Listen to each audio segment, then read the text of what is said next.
Welcome to top story. Palnadu జిల్లాలో TDP నుంచి పోటీకి సిద్ధమవుతున్న రాష్ట్ర బీసీ నేత. ఇంతకీ ఎవరా బీసీ నేత? ఆ కథ ఏంటో టాప్ స్టోరీలో చూద్దాం.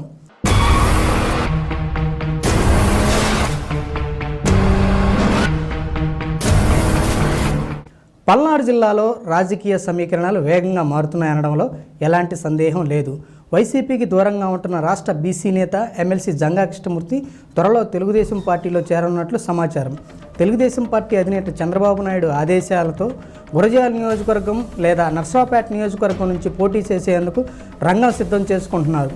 ఈ రెండు నియోజకవర్గాల్లో ఏదో ఒక నియోజకవర్గం నుంచి రాష్ట్ర బీసీ నేత ఎమ్మెల్సీ జంగా కృష్ణమూర్తికి తెలుగుదేశం పార్టీ తరపున అవకాశం ఇచ్చి బరిలో ఉంచాలనే ఆలోచనలో చంద్రబాబు నాయుడు ఉన్నట్లు సమాచారం.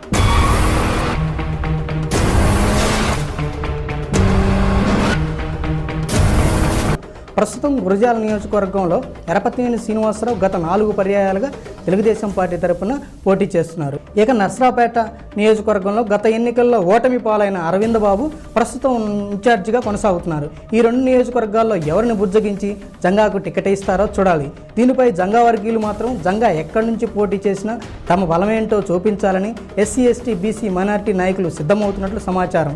ఏది ఏమైనా పల్నాడు జిల్లాలో రాజకీయ యుద్ధం మొదలవుతుందని పల్నాడు ప్రజలు చర్చించుకుంటున్నారు.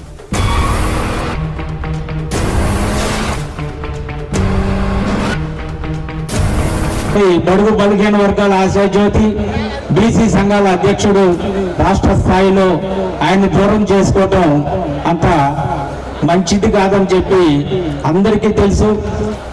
ఏది ఏమైనా మనందరం కూడా ఆయన ఏ బాటలో నడిస్తే అదే బాటలో వారికి మద్దతు ఇవ్వడానికి వచ్చాం.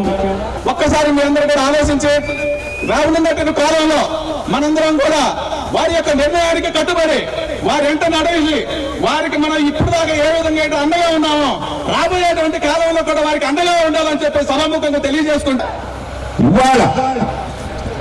ఇవాళ జంగా గారు ఏ నిర్ణయం తీసుకున్నా సరే, మేము ఈ నియోజకవర్గం కాకపోయినా సరే, మేము ఆత్మీయులుగా స్నేహితులుగా మీ వెంట నడుస్తామనేటటువంటి విషయాన్ని మరొకసారి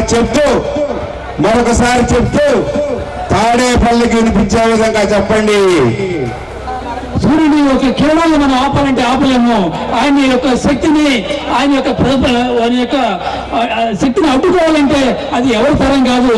ఆయన ఇంకా మరింత వెలుగు చిమ్ముకుంటా కూడా బయటకు వస్తాడు.